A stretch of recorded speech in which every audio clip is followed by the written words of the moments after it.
never thought I'd have the opportunity to watch this film this year. I thought it would be sometime next year I got around to seeing this. However, the opportunity presented itself and I saw Godzilla Minus One. And here are my thoughts about this film.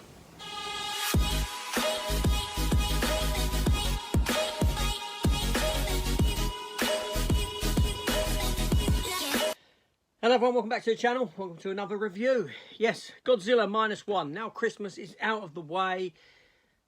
I've got some free time.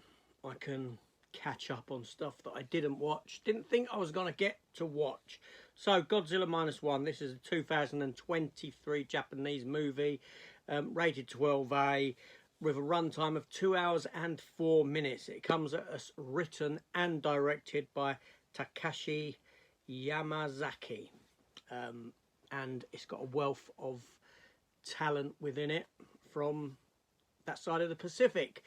Names that inevitably I would butcher if I got into running them off for you. So I'm not going to be doing that. But this film here, it follows the story of a pilot, a kamikaze pilot called Shikishima. Now the film opens with him landing on Odo Island. It is 1943 during World War II. He's a kamikaze pilot and he's landed his plane there because of technical difficulties. Or has he? Anyway, whilst there, the island gets attacked by Godzilla that the locals of the island know about. Now this isn't Godzilla as we know, big and the size of Godzilla. This is somewhat smaller, more very large dinosaur size. And then we jump through the years. We jump a few years later. The war has ended. Shikishima has come home. There's a lot of destruction. And he finds a homeless woman. He finds a homeless woman who's got a child, isn't hers, and they kind of form a bond and come together, all while he's living with the knowledge that he's actually essentially a coward, that he hasn't performed his duty during the war, that he has bottled out of his kamikaze mission. Right or wrong, he's seen as a disgrace. Godzilla now is a lot bigger. Godzilla attacks Tokyo in a fantastic scene reminiscent of the old Godzilla films, and we then get a group of people who come together. These are all ex-veterans who come together because they're getting no help from the US government or the Japanese government. They need to take on Godzilla themselves in an effort. Now, I'll leave the plot there at that. Now, obviously, this is a foreign language movie. It's all subtitled. But wow, what a wonderful time I had with this film. Obviously, as you know, Godzilla is birthed in nuclear war. This is where Godzilla, the idea of Godzilla came about. He's essentially a metaphor for nuclear war, for the nuclear race in war and this sort of a thing. It's a good allegory. So what you're watching here is actually a war film. This is actually essentially a World War II film from the perspective of the Japanese, essentially. Except they're not up against the Americans or whoever, they're against Godzilla.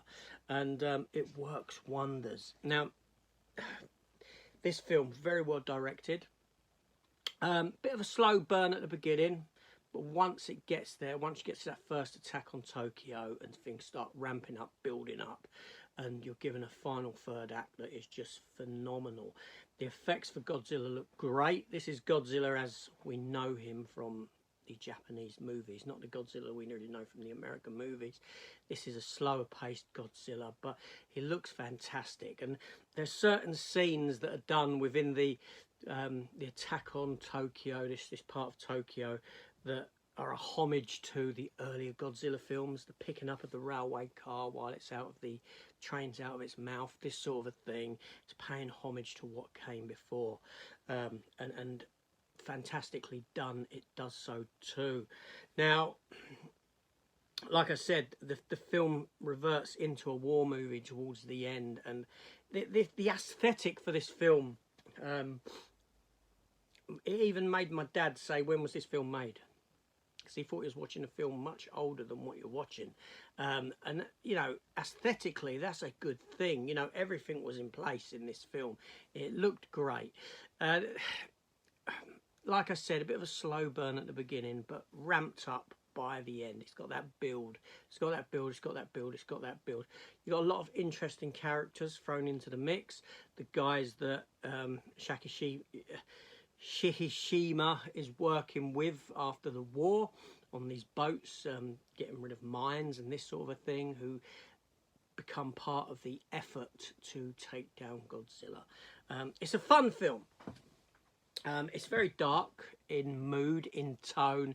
It's far more serious than any take on Godzilla I think I have seen before. Like I said, you wouldn't be forgiven to thinking you were actually watching a film about Japan during the wartime, because that's essentially what this movie is, and wonderfully with it. It's a really strong piece of cinema, and if you get the opportunity, I urge you to watch this. It's very good. Unless, obviously, you can't handle Godzilla. But there we go. Just my thoughts on this movie. Big thumbs up for it. Really enjoyed it.